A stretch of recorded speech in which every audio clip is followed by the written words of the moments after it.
8 বছরের একটা বাচ্চা ছেলে 1 টাকার একটা কয়েন হাতে নিয়ে দোকানে গিয়ে বলল, আপনার দোকানে কি আল্লাহকে পাওয়া যাবে? দোকানদার একথা শুনে কয়েনটি ছুঁড়ে ফেলে দিয়ে তাড়িয়ে দিল ছেলেটিকে। ছেলেটি পাশের দোকানে গিয়ে 1 টাকা দিয়ে চুপচাপ দাঁড়িয়ে রইল। দোকানি বলল, এই ছেলে, 1 টাকা দিয়ে কি চাও তুমি? ছেলেটি বলল, আমি আল্লাহকে চাই। আপনার দোকানে আছে? দ্বিতীয় দোকানদারও তাড়িয়ে দিল, কিন্তু অবুঝ ছেলেটি হাল ছাড়ল না। একটার পর একটা দোকানে ঘুরতে লাগলো।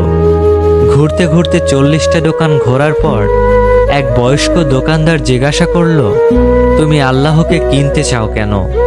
কি করবে আল্লাহকে দিয়ে? এই প্রথম কোনো দোকানদারের মুখে এরকম প্রশ্ন শুনে ছেলেটির চোখে মুখে আশার আলো ফুটে উঠল। নিশ্চয়ই এই দোকানে আল্লাহকে পাওয়া যাবে। হতচকিত কণ্ঠে উত্তর দিল, আমার তো বাবা নেই। এই দুনিয়াতে আমার মা ছাড়া আর কেউ নেই। আমার মা সারাদিন কাজ করে আমার জন্য খাবার নিয়ে আসে। আমার মা এখন হাসপাতালে।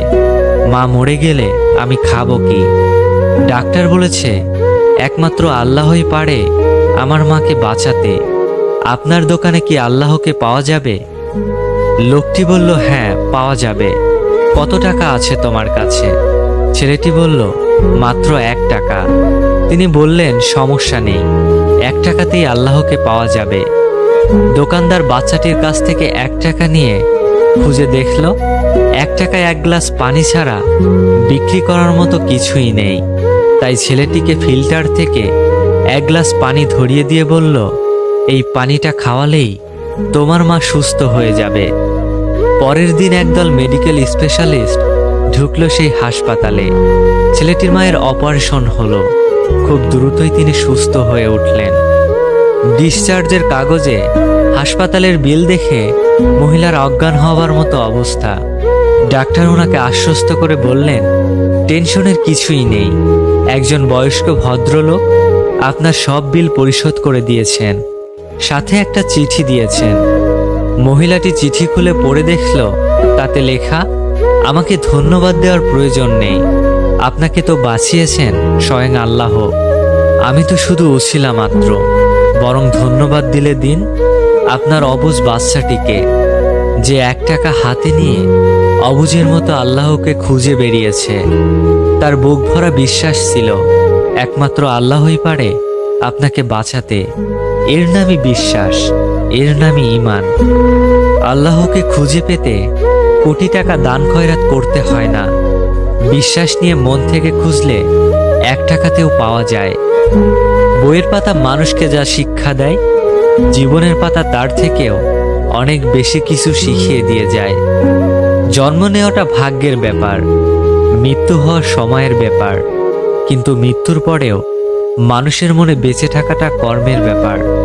শিক্ষিত হয়ে যদি ঠিককে ঠিক, ভুলকে ভুল বলার সাহস না থাকে, তবে আপনি সমাজের বোঝা ছাড়া আর কিছুই নন। আপনার সমস্ত শিক্ষা মিথ্যা।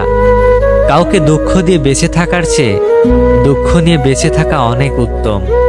কারণ নিজের কষ্টের জন্য কারো কাছে জবাবদিহি করতে হয় না, কিন্তু অন্যকে কষ্ট দিলে জীবনভর তার অভিশাপ মাথায় নিয়ে চলতে হয়।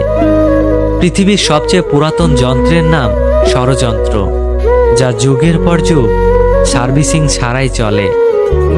1 কেজি সোনার মূল্য 50 লক্ষ টাকা, 1 কেজি সাপের বিষের মূল্য 4 কোটি টাকা।